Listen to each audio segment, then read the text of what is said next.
Bom, seguindo aqui nosso projeto, que é...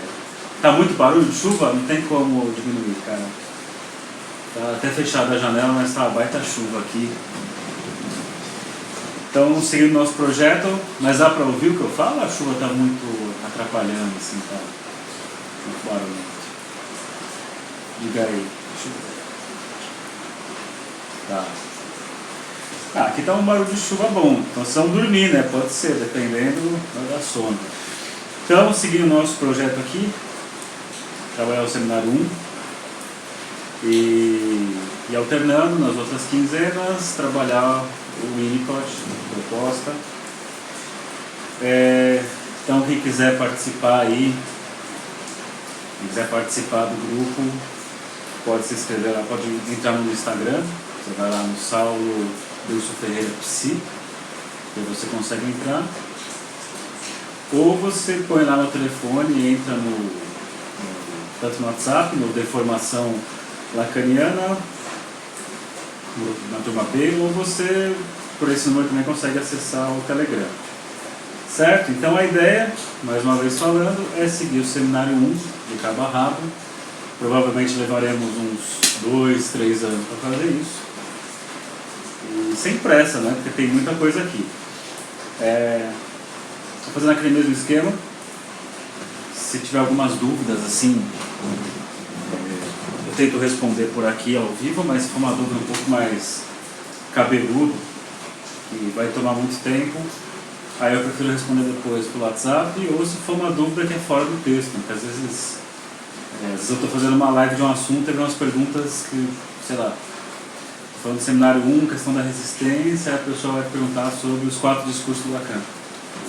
Dá até particular de alguma forma, mas tentar manter no tema do seminário 1. Então, na última live, eu fiz aquela tabela bem legal do Coutinho Jorge. Falei, né, do real simbólico imaginário. Falei das articulações, né, que é uma ideia que você encontra no Coutinho Jorge, você encontra também aqui nele, outras pessoas falam disso, para pensar a questão do ódio, do amor e da ignorância. Você pode pensar por 2 caminhos, né? A questão da ignorância. Um dos contextos que eu trouxe na semana passada, na outra live, foi o seguinte: quando você pensa real, simbólico e imaginário, você está pensando no Aborromeano, que são os 3 registros da experiência, e que o Lacan fala que o mínimo são sempre 3, né? Sempre 3. Real, simbólico e imaginário estão sempre juntos. E que quando você tirar um deles, você tem a configuração de alguma dessas coisas. Se você pegar então o real, simbólico e imaginário e você tirar o simbólico, você está no registro do ódio. Você tem lá o real, que é o não senso, né, o sem sentido, o imaginário, que é o sentido absoluto. Então, ou a coisa é sem sentido radical, ou a coisa é plena de sentido. Não existe um meio termo. Então, é uma coisa ou outra, né, um regime de exclusão, ou isso ou aquilo, que é um regime muito perigoso, que é o regime da paranoia, o regime do ódio e destruir o outro. E, por exemplo, na clínica é muito arriscado quando o que está faltando é justamente o elemento simbólico. Porque o simbólico, que é a palavra tem sempre um duplo sentido, né? Você fala uma coisa e essa coisa pode querer dizer outra. Até o Freud ele faz isso. Se você pegar o compêndio da psicanálise, por exemplo, ele fala que as palavras primitivas, né, algumas palavras primitivas, a palavra significa uma coisa e seu oposto ao mesmo tempo. Aí dá o exemplo, por exemplo, de altus, em latim, que significa tanto baixo quanto alto. E é interessante que se você for pensar, qualquer língua dá para fazer isso. Basta você repetir 2 vezes a palavra, que ela pode significar o oposto, por exemplo.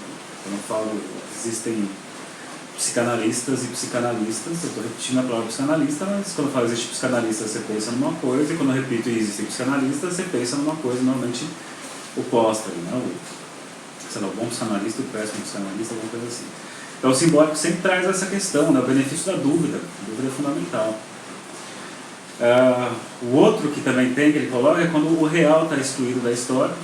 Quando o real está excluído da história, você tem ou o simbólico, que é o duplo sentido, né, os múltiplos sentidos, ou você tem o marginário, que é o sentido absoluto, que é o registro da paixão, né, do apaixonamento, que tudo tem sentido. Quando você está apaixonado, sei lá, a água tem sentido, a chuva tem sentido, tudo tem sentido. Porque o apaixonado, ninguém admite perdas, né, tem que ser pleno de tudo. E a outra forma de pensar, incluindo a terceira falta dessa história, é quando você exclui o imaginário, aí você tem o regime da ignorância. E no regime da ignorância eu nunca tenho certeza de nada, ficou no duplo sentido ou na falta de sentido.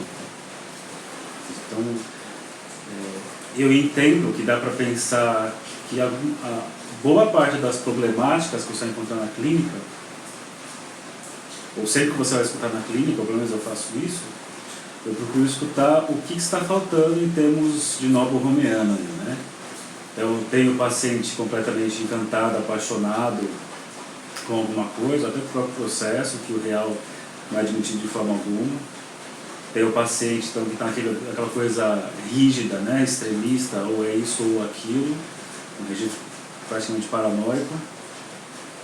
E também tem a turma que nunca tem certeza de nada, nunca afirma nada, e fica nesse lugar da ignorância. E eu sempre entendo assim, né, onde está faltando o simbólico, vá o simbólico, onde está faltando o real, que coloque real, onde está faltando o imaginário, coloque imaginário. Aí tem toda uma discussão de a segunda clínica do Lacan, né, tinha até uma página no Facebook meio que brincando um pouco com isso, né, o ultimíssimo Lacan, tem uma coisa de...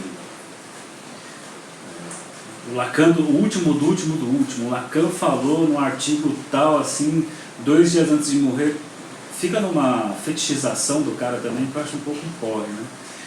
E aí você vai ter a galera que fala que existe só a segunda clínica. E aí, por exemplo, chega o Antônio Quinelli e critica, fala, não, essa clínica do real é perigosa, né? Essa clínica do real... Aí ele lança um livro chamado Édipo ao pé da letra para justamente questionar isso, né? Porque escutamos absurdos do tipo, o Édipo não funciona mais para pensar a questão do homem, né? A questão da cultura. E é uma grande besteira porque você está pensando no Édipo, talvez aquele Édipo você aprende no senso comum, e não o Édipo como estrutura. Quando você pensa na mãe e no pai, mas muito mais que mãe e pai, pensa naquele que possibilita junções e continuidade, e que o outro é aquele que vem descontinuando a coisa, né? Então a mãe é uma planície sem fim, e o pai é aquele que faz as interdições. Até esses dias eu li um post, que eu acho que ele é bonito de ver, assim, mas eu acho que, pensando de maneira lacaniana, ele é assustador. Mesmo o Winnicottiano, que fala que o amor é você estar numa piscina sem bordas, né? Acho que isso, na verdade, não é amor, você é mergulhado na pura angústia, né? Porque se você está numa piscina sem borda, você vai ter que nadar para todo sempre, você não tem onde chegar, você não tem um ponto de respiro. Isso vai muito próximo do que o Winnicott fala de mãe suficientemente boa, por exemplo, e o Lacan, a ideia que ele tem, né, que o cuidado materno é fundamental, o cuidado materno é o que possibilita o narcisismo do bebê, mas se ele não for tirado dali é igual ficar dentro da boca de um crocodilo, e pode ser que essa boca se feche a qualquer momento. Então o pai ele fala o rolo de pedra que vai proteger da mordida dessa boca, caso essa boca decida se fechar. Então eu não acho que essa planície sem fim. Então eu penso muito mais o Édipo nessa estrutura, que é uma estrutura muito mais uma estrutura do que de questão de funções, do que mãe e pai, né? Então acho que nessa altura do campeonato você já não pensa assim aqui, provavelmente. E aí no nosso material nós estamos chegando no capítulo 4. Agora a coisa vai começar a ficar mais indigesta aqui do Lacan. Só para lembrar, então... desculpa, e aí teve uma coisa, só para finalizar esse raciocínio, que eu fiz eu fiz esse raciocínio agora do amor, da paixão, da ignorância e do ódio, articulando o real simbólico e imaginário, tirando um deles. Você encontra isso, por exemplo, naquele livrinho de psicanálise, acho que é Lacan, um grande freudiano, que é do Coutinho Jorge, e esse outro sentido que ele traz no Fundamentos da Psicanálise 3, que é o que eu falei que é interessante, que é assim, a gente tem que localizar que o Lacan está fazendo uma crítica aos postos freudianos, né? Escola britânica e a escola inglesa. escola inglesa e escola americana de psicanálise, né? A turma dos americanos. Então ele está sempre criticando isso. E um dos pontos que é muito comum você encontrar nessas escolas é a ideia de transferência positiva e transferência negativa. E o assunto que a gente está trabalhando aqui é a questão da transferência e da resistência. E que aí você vai ter a turma que trabalha até uma revolução na clínica de começar a principalmente suportar e convidar o paciente a trazer os elementos hostis transferenciais, que seria a transferência negativa, e que até você vai ter aqui a interpretação feita por uma psicanalista, né, do paciente que falou na rádio, ela fala, você falou isso, porque na verdade faz aquela interpretação selvagem.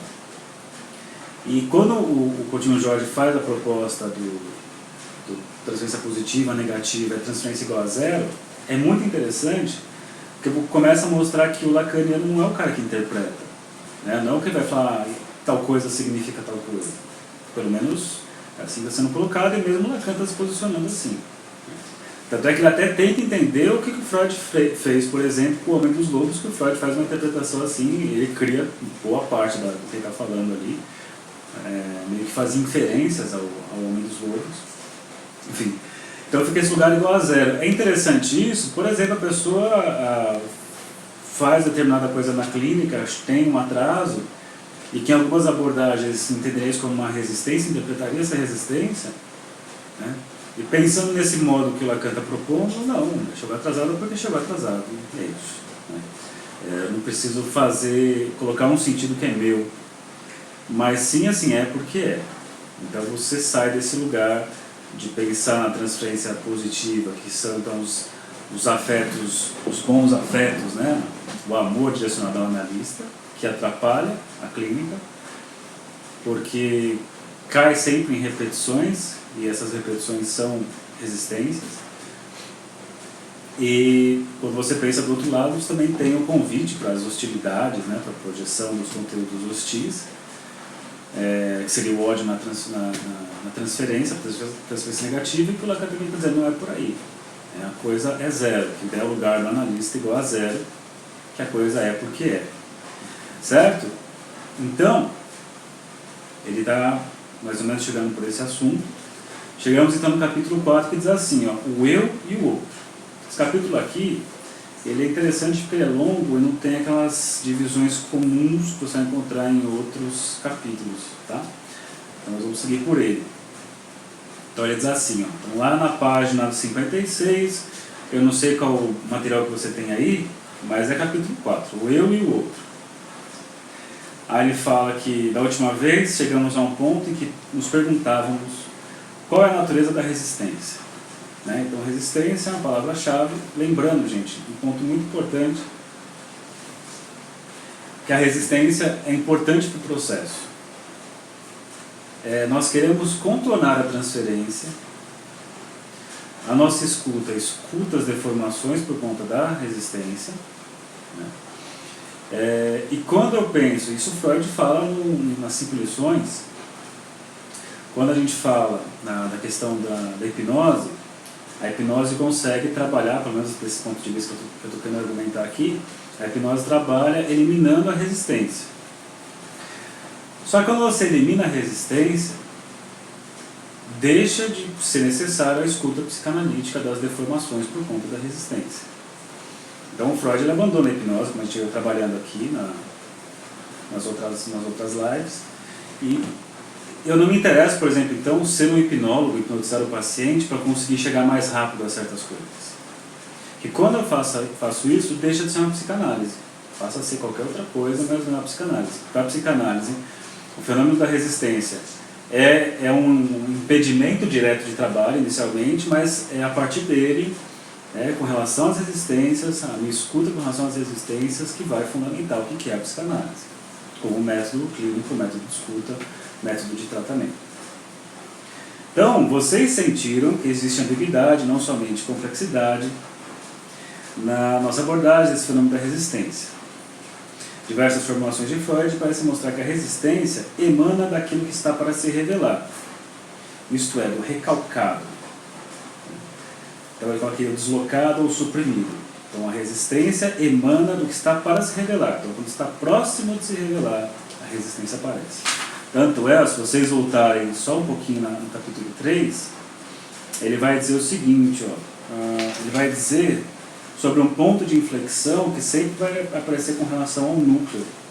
Né? Então quando você está quase, então o conteúdo está aqui, quando você está quase chegando nele, vai acontecer um ponto de inflexão, né? Esse afastamento do núcleo, que é justamente o núcleo patogênico, que é justamente daí que está a resistência.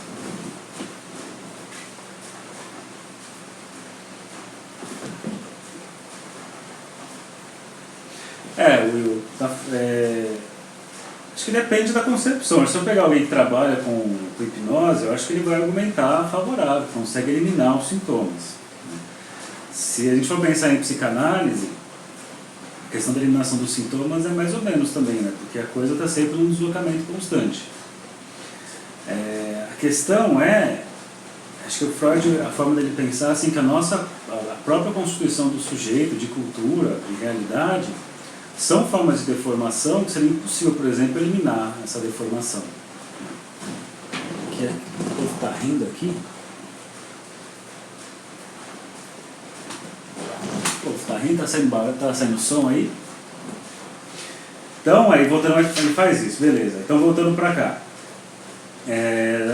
Aí eu vou pular 2, 3 e diz assim, existe no meio da coleção dos escritos ditos técnicos um texto que se chama A Dinâmica da Transferência. Como todos os textos dessa coleção, não se pode dizer que temos motivos para estar inteiramente satisfeitos com sua tradução. Existem inexatidões singulares que vão até os limites da impropriedade. O Lacan vai ficar muito encanado aqui com a questão de tradução, e ele vai reclamar isso em vários momentos, assim, conceitos chaves que, de acordo com eles, são mal traduzidos. Por exemplo, instinto e pulsão, ele vai se queixar disso fortemente em alguns momentos. Tá aqui, algumas espantosas, blá blá. Então não me interessa saber essa parte, eu vou pular esses pontos com relação à tradução. Né? A questão está muito em alta com...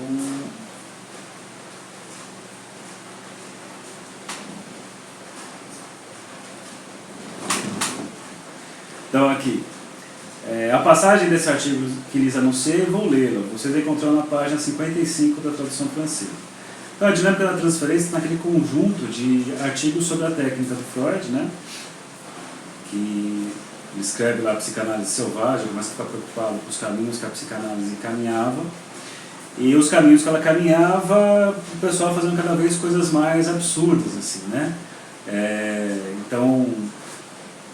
coisa que eu já escutei, assim, o analista falar para o paciente numa entrevista, olha, em determinado momento você vai se apaixonar por mim, porque isso faz parte, isso chama-se transferência, e é uma coisa que você não fala, obviamente, né? Ainda mais em entrevistas.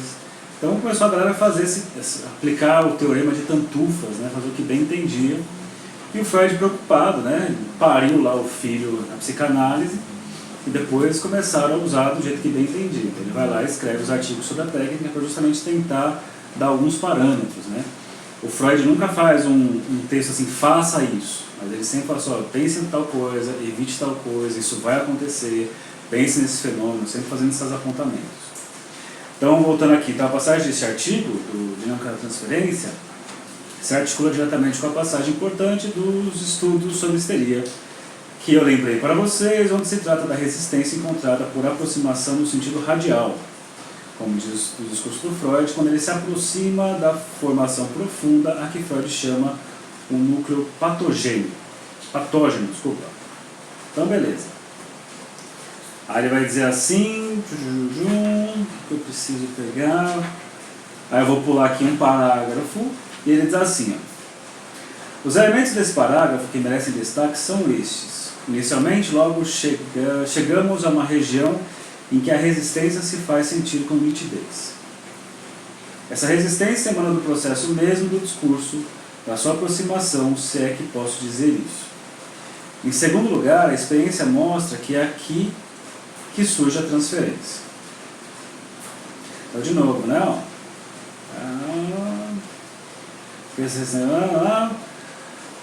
a transferência surge então nesse ponto de resistência. Em terceiro lugar, a transferência se produz justamente porque satisfaz a resistência.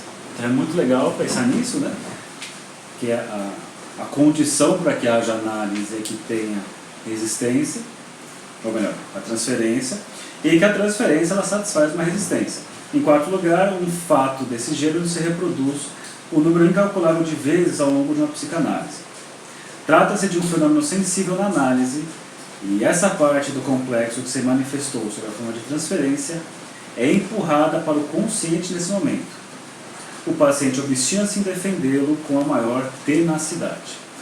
Então ele está dizendo sobre o fenômeno da resistência que vai aparecer, que vai ser um ponto de inflexão quando se aproxima de um núcleo patogênico ou patógeno, e que no auge disso, no ápice disso, vai aparecer, né, deriva disso o fenômeno da transferência. Então aqui, dizendo na outra parágrafo, aqui se junta uma nota que coloca em relevo o fenômeno de que se trata, o fenômeno com efeito observável, algumas vezes com uma pureza extraordinária. Essa nota recorda uma indicação que emana de outro texto de Freud.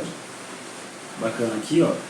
Quando o paciente se cala, há todas as chances de que essa parada no seu discurso seja devida a algum pensamento que se relaciona ao analista. Então, ele está dizendo isso. O paciente vai falando livremente. Então, vamos pensar nas distinções, né? Ó, você tem lá o método hipnótico, usando a catarse, você conseguia tirar resistência, pum, ia direto ao ponto. Só aqui, pensando na questão do Will, assim, podia ser deslocado para uma outra coisa e tal coisa não se resolvia, né? E aí há controvérsias, tem gente que diz que resolve sim, enfim. Mas o Freud, sabe-se lá por quê, tem lá as versões de que ele se cansava de ficar, não era um bom hipnotizador, ou a coisa reaparecia. O Freud vai abandonar essa técnica e vai começar então o método indutivo, né, de colocar a mão na testa e dizer você precisa se lembrar, você precisa se lembrar, você precisa se lembrar, meio que querendo forçar a pessoa a trilhar aí, né, desviando das resistências. Só que uma coisa que todo mundo sabe é que se você pergunta para uma pessoa diretamente sobre algo, se prepare para ouvir uma mentira. Isso é uma regra da vida, né? Você quer saber alguma coisa, não pergunte da coisa. Vai perguntando sobre outras coisas e nas associações a coisa aparecerá. É mais ou menos por aí que o Freud foi. Isso levou à técnica da livre associação de ideias, deixa falar à vontade. Detalhe, né? O George Forbes ele fala que o Freud foi influenciado por um livro de como ser um escritor, em que o autor fala assim, para você sentar diante de uma folha em branco e escrever sem parar tudo aquilo que vier à cabeça. Então você tem esses outros detalhezinhos, né, pequenos encontros que acontecem na história da pessoa que acabam influenciando, e o Freud acaba usando isso. Então a pessoa vai falando livremente. O interessante, então, que ela vai falando livremente, eu não estou nem preocupado em direcionar a escuta para cá ou para lá, eu quero deixar a pessoa fale livremente. Eu costumo pensar assim, a pessoa vai falando, é como se estivesse passando em várias estações do metrô, em algumas delas, algo chama atenção, eu repito, meio que a pessoa entra naquela portinha e começa a abrir outras coisas. Quanto menor a sua intervenção, quanto menos você falar, melhor eu acho que é a sua intervenção, o melhor lugar de analista que você está. Enfim. Então aqui eu tenho a pessoa nessa livre associação, ela vai falando livremente, e o Freud está dizendo, à medida que ela vai se aproximando do conteúdo patogênico, a resistência começa a aparecer. Então, é como se fizesse, está chegando aqui, vai fazendo uma bolha e a coisa se afasta, né? Como se fosse dois ímãs, assim, né? Que os polos iguais se encontram e começa a acontecer essa repulsa. Então, quando isso acontece, é uma resistência. E o Freud vai dizer que dessa resistência deriva o fenômeno da transferência. É interessante que a transferência é fundamental para que a análise ocorra, mas ela também é um ponto que meio que dificulta o processo, porque com a transferência, normalmente o paciente para as suas associações. Por que para as suas associações? É como se fosse encarnado na analista naquela hora uma figura, né, uma experiência do passado. Então tem assim uma trava de associação, porque agora aquela figura está na minha frente. Por isso que até coloca aqui, ó. Quando o paciente se cala, há todas as chances de que essa parada no seu discurso seja devida a algum pensamento que se relaciona ao analista. Também tem isso, né? O Freud também fazia anotações dos sonhos livremente. Certo? E aí você vai... É interessante pensar nisso, porque nesse ponto aqui, ó, que seja um ponto que aparece o pensamento que se relaciona ao analista, beleza. E aí você vai ter estilos de psicanalistas que trabalham de formas diferentes. Um trabalha por aqui, outro trabalha por ali. E em certas abordagens, tipo a psicoterapia breve, intensiva do Mala, é chamada a pessoa para falar daquilo, né? Do que tipo de sentimentos você está nutrindo por mim aqui, seu analista, nesse momento. Trabalhando dessa forma. Como se assim, vamos superar essa resistência na unha, né? Vamos fazer na raça aqui. Que é uma ideia, mas que daí cai naquilo que o Coutinho Jorge fez aqui, eu mostrei aquele esquema de trabalhar com a ideia de transferência positiva e negativa. E eu estou tentando aqui ir para um outro caminho. Porque se eu entro nessa de vamos tratar disso aqui, que se trata, né, dessa atualização, você parou de falar por minha causa,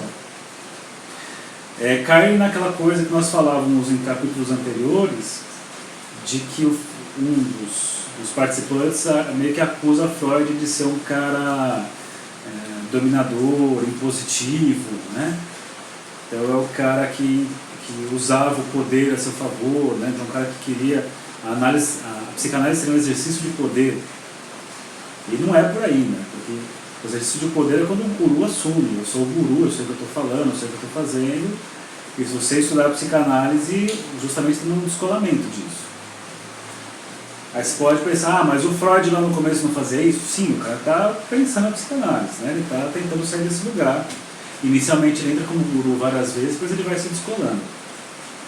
Aliás, é por aí que a gente começa a falar amanhã começa o curso Estrutura e Constituição da Clínica Psicanalítica. A gente vai trabalhar o livro do Christian Dunker, né?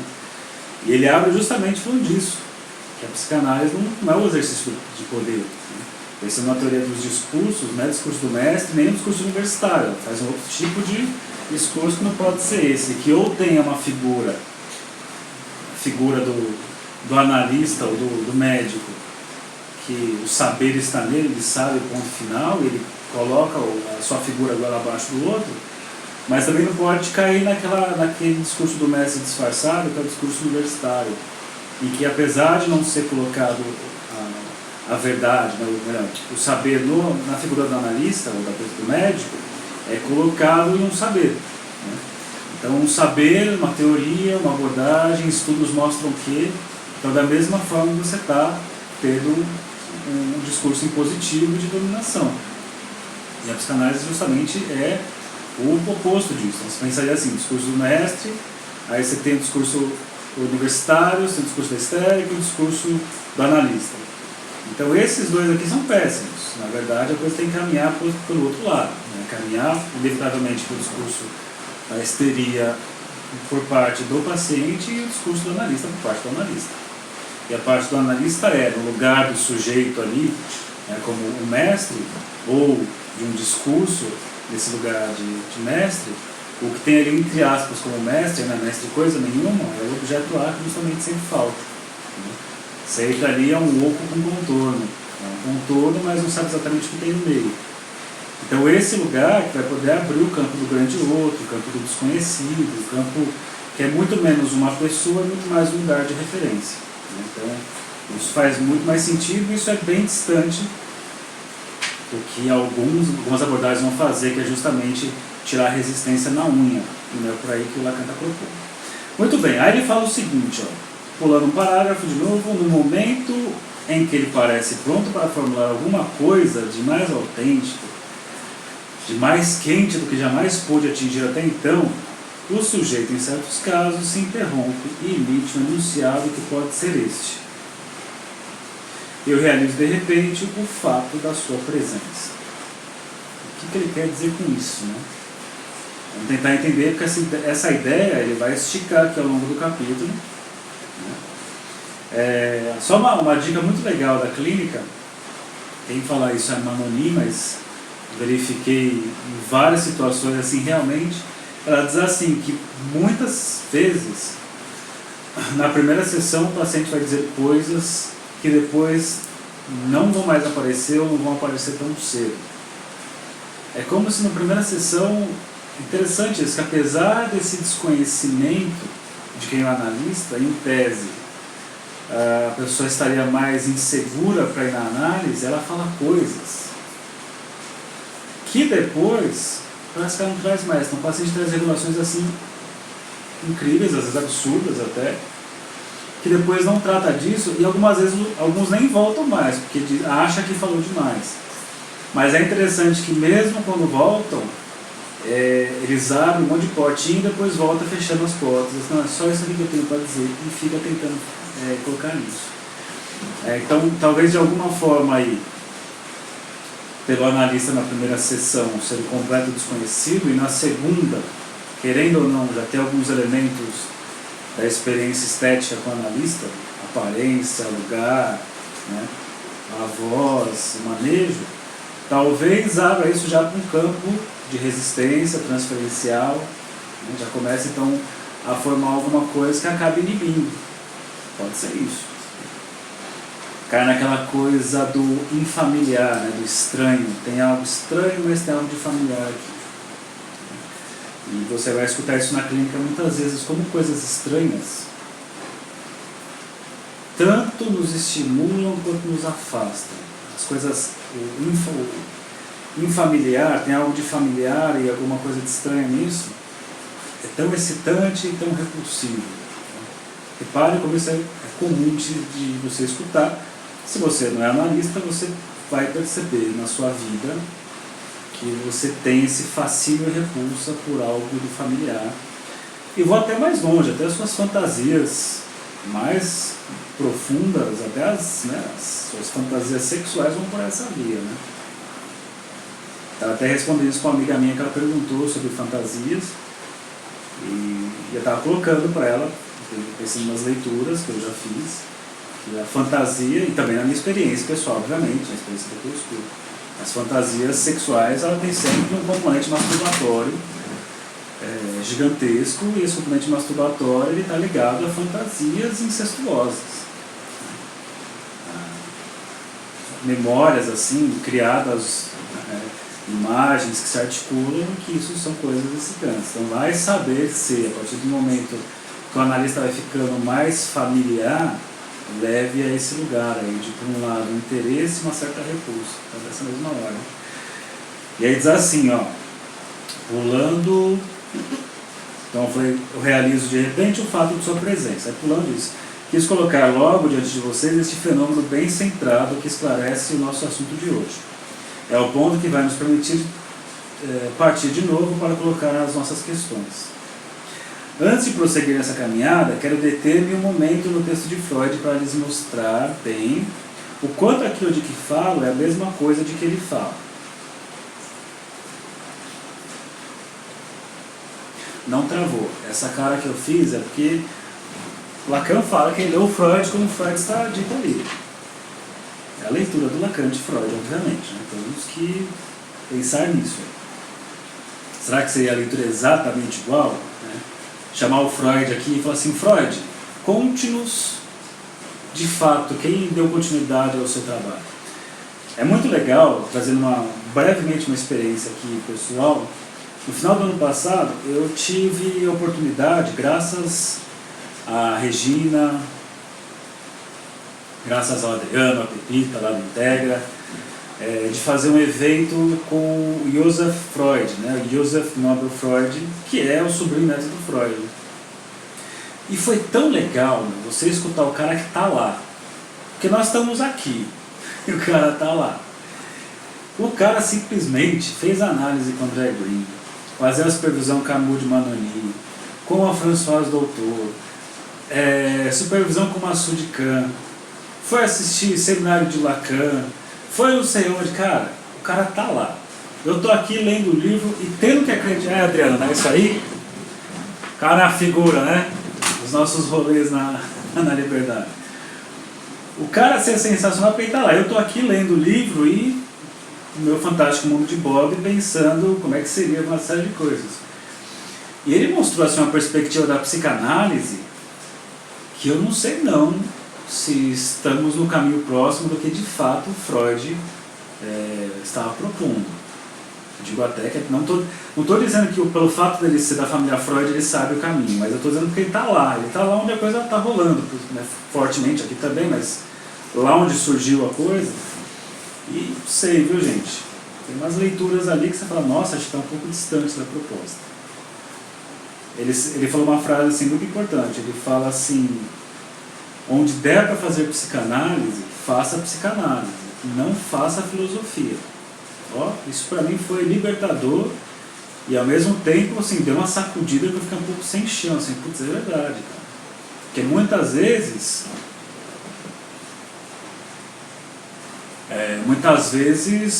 a gente acaba entrando em complexidades filosóficas e a clínica é esquecida. Por isso que inclusive eu faço uma leitura do Lacan, que é uma leitura que eu tento. O que está ruim? Não, o áudio estava todo mundo ouvindo, Célia. Vê se não está ruim seu microfone. O áudio está ruim, galera? Ou está indo? Deixa eu ver se alguém fala. Porque a Célia falou que não está escutando. Muito obrigado por ninguém responder. Eu vou falando aqui. Se tiver sem som...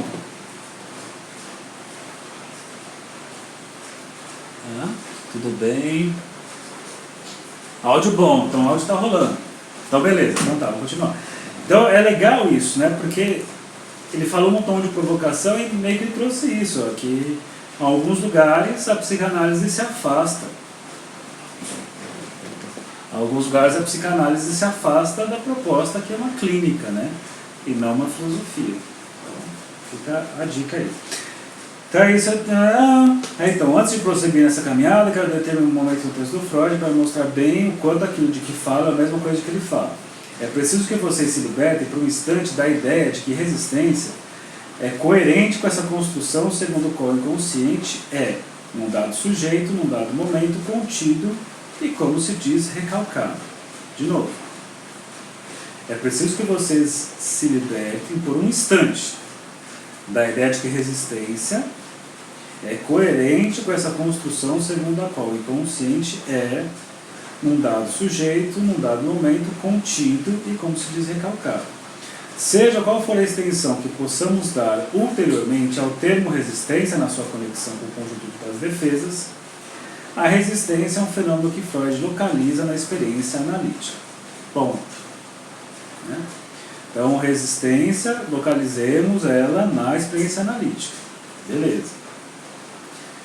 Por isso até... então não sei, está baixo para um, está alto para outro. Sei lá.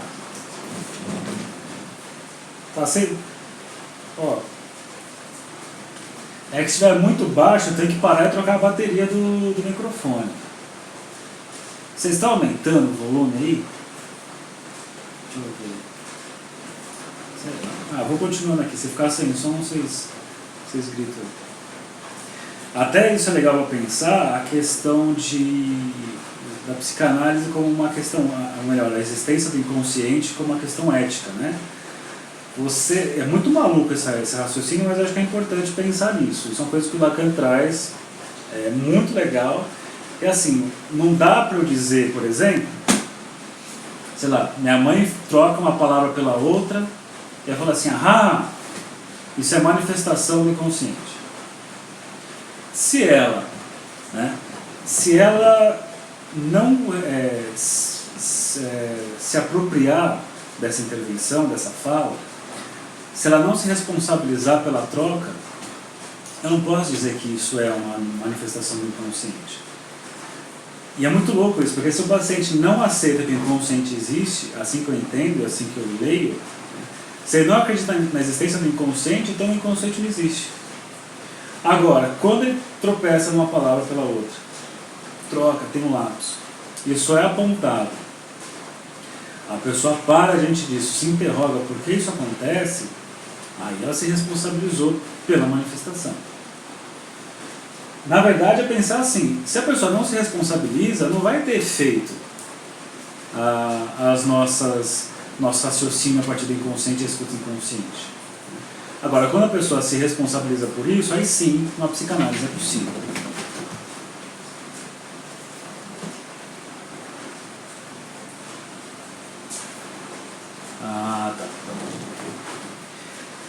Então, colocamos isso, aí virando a página, que ele diz assim: é no movimento através do qual o sujeito se revela que aparece um fenômeno que é a resistência.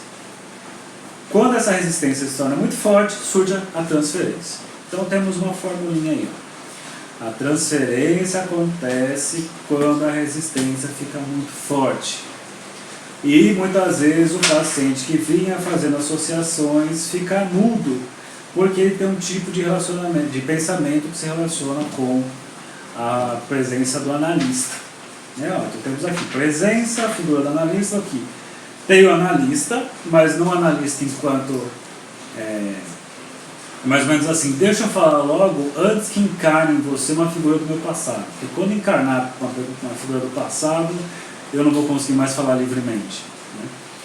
Então, é até interessante, né, gente? Porque pensando aqui na vida privada, não nossa, que a gente é super maduro aqui, a gente não tem isso, mas de outras pessoas, quando você escuta assim que é mais possível fazer coisas pensando sexualmente, né? Diferentes, autênticas ou mais próximas do que realmente queremos, com pessoas desconhecidas, assim. Porque quando a pessoa passa a se tornar conhecida, ficando cada vez mais conhecida, vai ficando mais conhecida, parece que vai deixando a gente inibido com uma série de coisas. E eu já fiz essas perguntas em sala de aula, assim, se o pessoal fica mais à vontade quando tem intimidade porque conhece o outro, ou se fica mais à vontade quando não conhece o outro. E geralmente falam que é quando conhece, mas você vai escutando mais, e vê que quando conhece fica uma coisa assim de muita preocupação com o que o outro vai pensar, né? E o que o outro vai pensar sobre isso, e obviamente você está colocando, se você tem essa preocupação com a estima do outro, você está considerando esse outro como sendo alguém estimado por você, inclusive. Agora, enquanto é um desconhecido, é meio que um dane-se, assim, né? Não foda-se. Então talvez tenha essa característica de quanto mais familiar a coisa fica, maior a resistência e por conta de uma questão transferencial. É que normalmente, normalmente não, mas não é raro falarem o contrário, né? Por conta da transferência que a resistência aparece. O Lacan está dizendo o oposto, né? Quando essa resistência se torna muito forte, surge a transferência. E aí ele diz mais o que aqui? Aí o que ele fala? Pulando um. O que o Freud escreveu é que precisamente surge não um fenômeno mesmo da transferência, mas um fenômeno essencialmente relacionado com ela. Então não surge a transferência, surge um fenômeno relacionado com ela. Aí pulando mais um, ele diz: o que isso pode nos ensinar sobre a natureza da resistência? Pode isso nos permitir responder à questão quem fala e, portanto, saber o que quer dizer a reconquista, o reencontro do inconsciente? Veja que nesse capítulo aqui ele está abrindo um monte de coisa.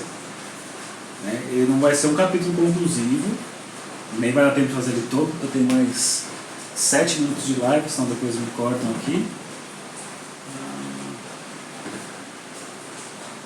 Eu não... Deixa eu ver se tem alguma coisa para responder mais de imediato. Se o analista ocupa o lugar do real... Então, o Gilda... Eu penso que tem algo de real nele, mas se ele fosse puro real, talvez não teria o efeito de provocar o desejo no outro. Eu penso nisso quando o raciocínio é a estrutura do objeto A, que ele é um objeto que tem borda, mas não tem miolo, né? Então, o que cabe dentro dele? Não sei, mas eu sei que ele tem uma borda e essa borda possibilita pensar objetos para colocar ali. Então, não sei se o analista ocupa exatamente o lugar de real, mas eu eu penso no analista no lugar de objeto A, ou que carrega o objeto A no bolso, e isso inclui nele uma dimensão de real, mas eu acho que ele não é puro real. Porque se ele fosse puro real, ele não seria um lugar que abre para o campo do grande outro que seria o tesouro dos significantes. Então, assim, a suposição de que meu analista tem um saber sobre aquilo que eu falo, isso é do campo simbólico, né? Não seria simplesmente real. Então, eu acho isso. E aí, psicanálise de bolso? Não, mas se ela for falar o que ela entende por real, nós vamos cair no sem fim, né? O psicanálise de bolso. É o Lucas, né? De fato, o Lucas está correto. O que você entende por real, mas só para tentar falar um pouquinho, né? Senão a gente vai cair nisso. Senão a gente cai numa impossibilidade que eu acho perigosa, assim, né? Que daí, o que entende por real aqui é você vai ter o real sendo pensado em vários momentos da obra, pensado por outros autores, você vai ter simbólico também dessa forma, você vai ter imaginário dessa forma, né? Aí cai naquele ponto. Então, poderia até dizer assim, o analista ocupa o lugar do real, mas o que você entende por real? Aí eu acrescentaria, mas o que você entende por analista? O que você entende por análise? O que você entende por... Entende? Acho que... Mas vamos lá, vamos nessa vertente. Então ele coloca, colocamos a questão do que significam memória, rememoração, técnica de rememoração, do que significa a livre associação, enquanto nos permite ascender a uma formulação da história do sujeito. Mas o que acontece com o sujeito? Ao longo desse progresso, será que é sempre do mesmo sujeito que se trata? Então aqui, será que é sempre o mesmo sujeito que se trata ou o sujeito também vai se movimentando? Tem um texto muito legal do Lacan, Intervenções sobre a Transferência, que a gente até pode, sei lá, talvez no final desse capítulo, abrir para uma leitura. Por isso que eu falei que demora, porque nós vamos em algumas aulas aqui abrir para outro texto, tem que pular para buscar outro texto. Por exemplo, vai chegar uma hora que vai falar direto da dialética senhor-escravo, e aí eu vou fazer uma pausa nesse, vou pegar o Kojève e vamos ler o Kojève aqui por uns 2, 3 meses, provavelmente. E tem o texto dele chamado Intervenções sobre a Transferência, em que o Lacan pega o caso Dora e ele vai pensando nos lugares que Dora ocupa, em termos transferenciais. Acho que isso é bem legal também para pensar isso. Será que é sempre o mesmo sujeito que se trata? Eis-no diante de um fenômeno onde aprendemos um nó nesse progresso, uma conexão, uma pressão original, ou antes, para falar propriamente, uma resistência. Intervenções sobre a transferência. Vemos num certo ponto dessa resistência produzir-se o que Freud chama a transferência, quer dizer aqui, a atualização da pessoa do analista. Extraindo-a da minha experiência, eu lhes disse há pouco que no ponto mais sensível, parece-me, e mais significativo do fenômeno, o sujeito assente com brusca percepção de que algo não é tão fácil de definir, a presença. Voltamos para a questão da presença. Deixa eu ver se dá mais tempo. Temos mais 2 minutos.